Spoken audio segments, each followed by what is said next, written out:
எல்லாரும் அமைதியா இருந்தா இருப்ப எதைனா பேசுங்க. நாங்க முடிவு பண்ணிட்டோங்க. இனிமே இந்த கோயில் நிர்வாகத்தை எங்க அப்பா தான் பாத்துக்குவாரு. அது எங்க பொறுப்பு. ஏய் பருப்பு, அப்ப நாங்க எல்லாம் எதுக்கு இருக்கோம்? சின்ன பையல நீ பேசாதடா. ஏய் என்னடா வாய்மூடான்னு பேசிட்டு இருக்க? என்ன மரியாதை பேசிட்டு இருக்க? யார பார்த்து என்ன கேள்வி கேக்குற? அவள உன்னையே காட்டி விடுவேன். புதுசா இந்த இடத்தை விட்டு போக முடியாது. ஞாபகம் வச்சுக்க. தெரியாது. வாய்மூடா. ஏய் கை நீட்டி பேசுற வேலைய வச்சுக்க. ஏய் தொலைச்சு பேசாம வாய்மூடா. வாய்மூடா. உன்னால ரொம்ப தூரம் உட்காருங்க. பெரிய மனுஷன் உட்காரு. ஏன்டாயா காதுல கொய்யுங்குதையா?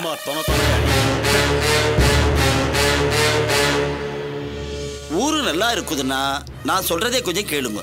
ஒரு பக்கம் சிவராஜு, ఇంకొక பக்கம் వెంకటరాజు. ఇద్దరు ఊరు நல்லா இருக்கணும்னு பாடுபடுறவங்க தான். அதுலே எந்த சந்தேகமும் లేదు. அதுலே ஒருத்தருக்கு ஒருத்தர் பிரச்சனை பண்ணாதீங்க. எல்லாரும் சந்தோஷமா இருந்து ஊரை நல்லபடியா பாத்துக்கோங்க.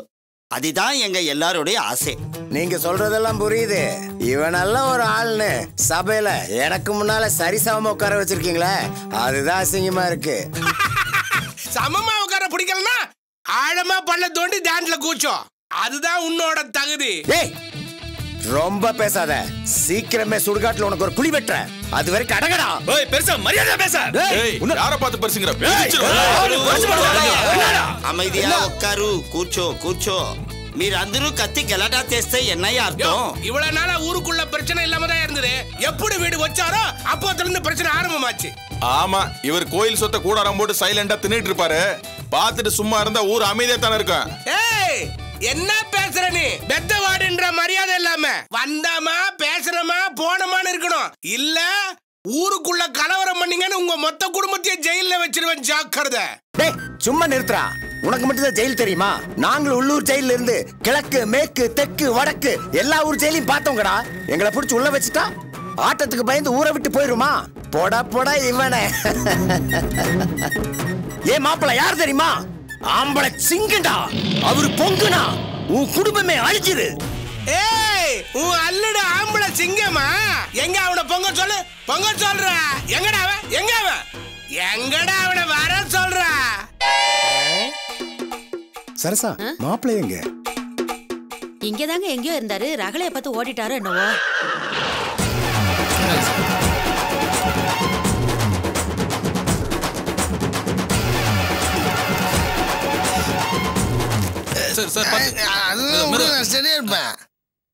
சார் உங்களுக்கு தண்ணி வாங்கி கொடுத்தது ஐயாவுக்கு தெரிஞ்சா என்ன கொன்னே போட்டுருவாரு சார்.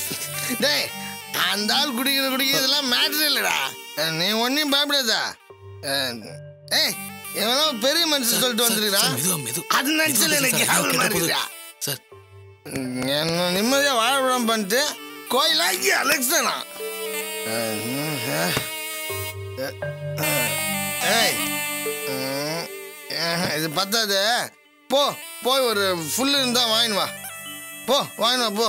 சார் ஏற்கனவே உங்களுக்கு ஓவர் ஆயிடுச்சு. வேணாம் சார், ஏதாவது பிரச்சனை ஆயிட போகுது sir. You don't worry man, I can manage. பிரச்சனையே வராது. எல்லாத்தையும் நான் பார்த்துக்கிறேன். இந்த பார் இன்னைக்கு நான் அவனை கேள்வி விட மாட்டேன். சார் மெதுவா பேசுங்க சார். நீ போய் ஃபுல் எடுத்துட்டு போ. சரி சார். என்ன எதிர்த்து எலெக்ஷன்ல யாரு வேணாலும் நிக்கட்டையா. இந்த சில்லற பையன் ஏன் நிக்கணும்? கள்ளச்சாரைய காய்ச்சறவன் கஞ்சா விக்கிறவன் கிட்ட எல்லாம் கோயில் பொறுப்பை கொடுத்தா என்ன ஆவறது? கோயில்ல 4 காசு இருக்குன்னு தெரிஞ்சா குடும்பத்தோட வந்துருவானுங்களா? இவ்வளவு நாளா இந்த பெரிய மனுஷன் எங்கேயா போயிருந்தாரு? இவெல்லாம் ஊருக்கு ஏதாவது நல்லது பண்ணிருக்கானா? இவ்வளவு நாளா இல்லாத அக்கறை இப்போ என்ன வந்தது இவனுக்கு? அம்மா எதுக்கே பேச்சு? எலெக்ஷனை பொறுத்த வரைக்கும் நின்னாலும் உட்கார்ந்தாலும் நான் தான் ஜெயிப்பேன். எல்லாரும் நல்லா கேட்டுங்க. இங்க நான் தான் நிரந்தர தலைவர். சாகர வரைக்கும் நான் தான் தர்மகர்த்தா. அதுக்கு ஐயா இருக்காரு, நீ ஓடுறா. எவராதி அவளே அந்த நேர்ல ராரா வெளியில வாடான்னு சொல்றல்ல. இவனுங்க தகராறு படத்திலே வந்துறானுங்க. எவன்டா சொன்னா? எவரா చెప్పేది? பெரியவனே அட்டகத்தி வீரம் பாரு. శివరాజు గారు ఆవేశపడవద్దండి. என்ன ஆவேசப்படாத? మీరు పెద్దలండి, అరువాళ్ళ తూకలామా. நம்ம ஆளுங்களுக்காக நான் என்னென்னலாம் பண்ணிருக்கிறேன். இந்த ஊருக்காக என்ன தியாகம் பண்ணிருக்கிறேன்யா. ஊரை விட்டு பொழைக்க போனவன் என்ன பேச்சு பேசுறான்? அவனை கேட்காம என்ன கேட்க வந்துட்ட? அடேங்க அப்பா, ஊருக்காக உழைக்கிறாராமா. கோயில் சொத்தை திங்கவே இல்லை. கோயில் திருப்பணிய என்ன மாதிரி நல்லுள்ளம் கொண்ட பெரிய மனுஷங்க தான் நடத்தணும். உன்ன மாதிரி பாவ மூட்டை சுமக்கிற அழுக்கு சுப்பங்கிட்ட எல்லாம் கொடுக்க முடியாது. வேணாண்டா, என் பொறுமைய சோதிக்காத. டேய், கோயில் உங்க அப்பன் விட்டு சொத்தா? நீ ஒருத்தனே திங்கிறதுக்கு? பின்ன உங்க அப்பா விட்டு சொத்தா? 10 வருஷமா கோயில நான் தாண்டா நிர்வாகம் பண்ணிட்டு இருக்கிறேன். அத 10 வருஷமா தின்னாச்சுல, இனி நாங்க பாத்துக்கிறோம். நீ கிளம்பு. அத நீ சொல்லாத. ஒத்து வெங்கட்டு, நான் உயிருக்கு அஞ்சாதவன். என்ன சீண்டி வீணா சின்ன பின்னமாயிடாத.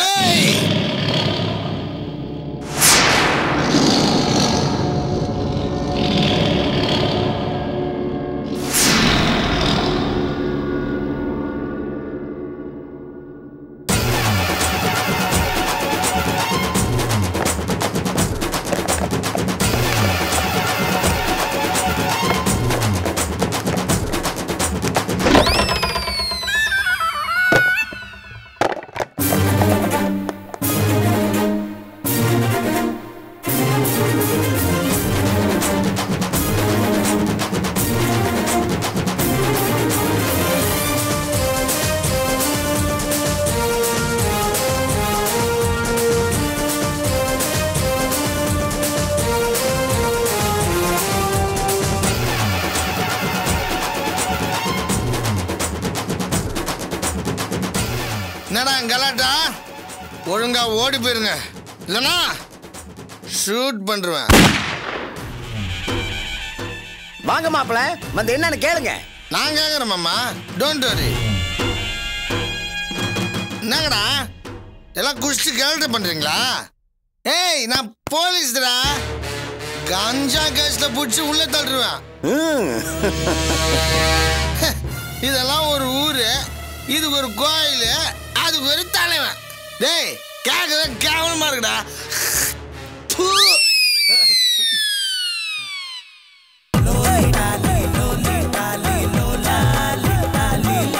தமுடு, ஊரு உலகத்தை கேவலப்படுத்தாதீங்க. நீங்க தானே போலீஸ்னு சொல்லுது.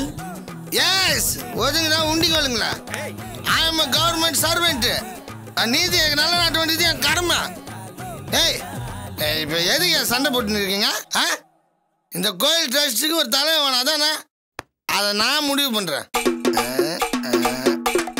மாப்பிள, நான் இங்க இருக்கேன். Come on come on come on come on come on come on come on.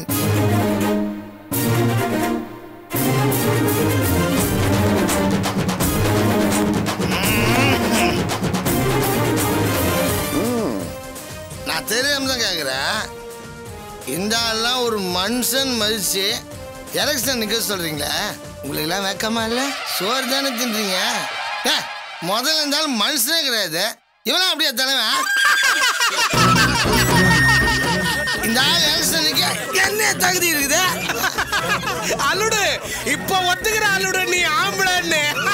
ஏய், பெரியவன் பேசினு இருக்கேன்ல, நீ பேசாத. இந்த ஆளுக்கெல்லாம் ஒழுங்கா ஊட்ட காப்பாத்த தெரியல, பெருசா கோயில் கட்ட போறாராம்.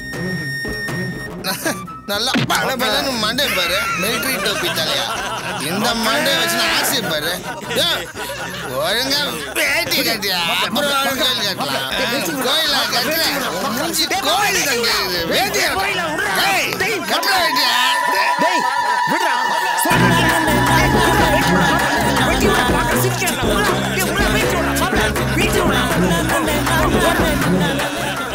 என்னாச்சு இருக்கு? மகாஜனங்களே, நான் ஒன்று சொல்றேன், நல்லா கேட்டுங்க. இந்த ஆளோட மாப்பிள்ளை கல்யாணம் ஆகி ஒரு நாள் கூட சந்தோஷமா இருக்கும்ல. இதெல்லாம் மனுஷன். மாப்பிள, சரக்க போட்டு ஓவரா பேசாதடா. யோ, நான் ஓவரா தான் போட்டிருக்கேன், ஆனா ஓவரா பேசல. என்ன சந்தோஷமா வாழ விடாத நீ தான் துரோகி, கொடுமைக்காரன், மனசாட்சி இல்லாத மண்ணாங்கிட்டியா நீ. உனக்குலாம் எதுக்கு பதவி? மகாசனங்களே, இவங்க குடும்பமே ஒரு கொலகார குடும்பம். என் பொண்டாட்டியோட சேர்த்து வாழ விடாம பண்ணிட்டானுங்க. இவங்களுக்கு அவங்க ஓட்டு. தயவு செய்து ஓட்டு போட்டுறாதீங்க. அவள் தான் நீங்க கோயில ஈத்து மூட வேண்டியதான். ஒழுங்கா வாடா. ஏய், ரான் டாஷ் மேல கழிச்சா மரியாதை கட்டு. ஏன் உங்களுக்கு வேற பழப்பே இல்லையா? தலையில முடி இருக்கிறாரு, இவர் மன்னர் தலையில முடியே இல்லாதவரு முடிச்சுட மன்னர். இவங்க 2 பேர் தான் ஊரை காப்பாத்துமா? நான் விளையாடுறீங்களாடா எல்லாம்? தம்முடு இதுமா ஊரு பிரச்சனை, முதல்ல கிளம்பு. ஏய், நான் இந்தியன் சிட்டிசன்ரா. நான் பேசுவேன். தப்பான எலெக்ஷன்ல தப்பான ஆளை தேர்ந்தெடுக்கிறத நான் வன்மையா கண்டிக்கிறேன். சாமி சத்தியமா சொல்றேன், சாமி சொத்த சாமியை காப்பாத்திக்கும். அதை காப்பாத்த இவனுங்க யாரியா? ஏய், என்ன மறிகிற? மனசுல பட்டா அப்படிதான் பேசுவேன், அப்படிதான் பேசுவேன். தெரிஞ்சுக்க வாக்காள பெருமக்களே, நீங்க யாரு வேணும் ஓட்டு போடுங்க. நீங்களானுங்களே, இவனுங்க மட்டும் ஓட்டு போடாதீங்க. தமிழ்நாட்டு மக்களே, நான் Tamil Nadu police of Scotland of police சொல்றேன். இவங்க கோலாறு குடும்பம், ஓட்டு போடாதீங்க. கோயில ஈத்து மூடிடுவான். இவனை ஓட்டு போடுறதுக்கு பூட்டு வாங்கி கொடுங்க. ஓட்டு போடாதீங்க. அந்த தர மாதிரியா இருக்கும் கோயிலு. சூசரையா, வீடுக்கும் அல்லுடுக்கும் பிரச்சனை. வீட்டு பிரச்சனையே தீர்க்க முடியாது இவன், ஊரு பிரச்சனை எப்படி தீர்க்க போறா? சும்மா வெட்டியா பேசி வெறுப்பேத்த வேண்டாம்னு சொல்லுங்க. மாப்பிள்ளைக்கு உடம்பு சரியில்லை. எங்க உடம்பு சரியில்லை? இங்கயா இல்ல இங்கயா? சரி நிறுத்து சிவராஜு. சபையிலோ தேவையில்லாம அருவாள் எடுத்தது ரொம்ப தப்பு. இங்க பிரச்சனை நடந்ததால எலெக்ஷன் தேதியை நான் தள்ளி வைக்குது. அப்புறமா நான் சொல்லி அனுப்புது, அதுக்கப்புறம் நீங்க வந்தா போதும். வெங்கட்ராஜ் நீ கிளம்பு. இன்னும் என்னடா, வாங்கடா போலாம்.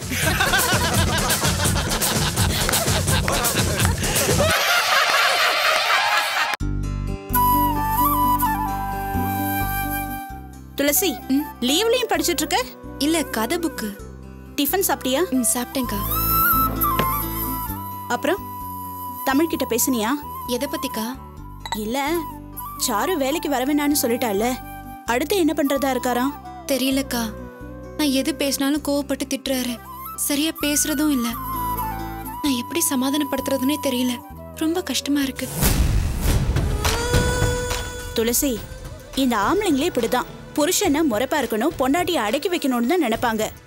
இவரு மட்டும் வேற எப்படி இருப்பாராம்? அதுக்காக நாம அப்படியே விட்டுறக்கூடாது. வேலை போன விரக்தியில அவர் கொஞ்சம் கோவப்பட்டு பேசதான் செய்வாரு. நீதான் பக்குவமா பேசி அவரை சமாதானப்படுத்தணும். இல்லக்கா, நான் பேசுற எதையுமே அவர் காது கொடுத்தே கேட்க மாட்டேங்கிறாரு. எல்லா தப்பும் என்னாலதாங்கிற மாதிரி எரிஞ்செறிஞ்சு விழறாரு. எப்படா சாக்கு கிடைக்கும், சண்டைக்கு வரலாங்கிற மாதிரியே இருக்காருக்கா. நான் தான் சொன்னேன்ல, அவருக்கு வேலை இல்லாத கோவம். காசு சம்பாதிக்க வழி இல்லைன்னா, நல்ல வேலை இல்லைன்னா ஆம்பளைங்க இப்படிதான். முதல் காரியமா பொண்டாட்டி மேல எரிஞ்சு விழுவாங்க. நீ தான் அவருக்கு தைரியம் சொல்லணும். அந்த வேலை இல்லைன்னா என்ன, உலகத்துல வேற எந்த வேலையும் கிடைக்காதான்னு நம்பிக்கையா பேசணும். நீங்க சொல்றதெல்லாம் சரிதான்க்கா. ஆனா நீ என்ன சொல்ல வரேன்னு எனக்கு புரியுது. இருந்த வேலையும் போச்சு. இப்போ கேஷவுக்கு வேற 5 லட்சம் ரூபாய் கொடுத்தாகணும். இந்த நிலைமையில எப்படி சமாதானம் சொல்லி நம்பிக்கையா பேசணும்னு தானே நீ கேக்குற? இங்க பாரு, நீ கவலையே படாத. கடன் அடைச்சு உன் புருஷனுக்கு வேலை கிடைக்கிறதுக்கு நான் ஒரு ஐடியா வச்சிருக்கேன். நீங்க அதுபடி கேட்டா போதும், உங்க பிரச்சனை எல்லாம் தீந்துரும். இங்க பாரு, தமிழ் எங்க கிட்ட கோவப்பட்டு எடுத்தறிஞ்சு பேசினதை நாங்க ஒன்னும் பெருசா எடுத்துக்கல. இப்ப கூட அவரு கடைக்கு வரணும்னா வரலாம், எங்களுக்கு ஒன்னும் ஆட்சேபணம் இல்ல. இல்லக்கா, அவர் வேற எங்கேயோ வேலைக்கு ட்ரை பண்ணிட்டு இருக்காரு. என்ன பேசுற நீ? இங்க நமக்குன்னு சொந்தமா கடை இருக்கும்போது அவர் எதுக்கு இன்னொரு இடத்துல போய் வேலை பார்க்கணும்? நடந்தது எல்லாத்தையும் மறந்துட்டு அவரை இங்கேயே வந்து வேலை பார்க்க சொல்லு. அக்கா, இதுக்கு அவர் ஒத்துப்பாரான்னு தெரியல. ஏன் ஒத்துக்க மாட்டாரு? கேஷவுக்கு தர வேண்டிய 5 லட்சம் ரூபாயை நாங்க கொடுக்கறோம். சந்தோஷப்படுற அளவுக்கு சம்பளம் கொடுக்கறோம். நமச்சிவாயத்தால இனிமே எந்த தொந்தரவும் வராம நாங்க பாத்துக்கிறோம். இதை விட வேற என்ன வேணும்?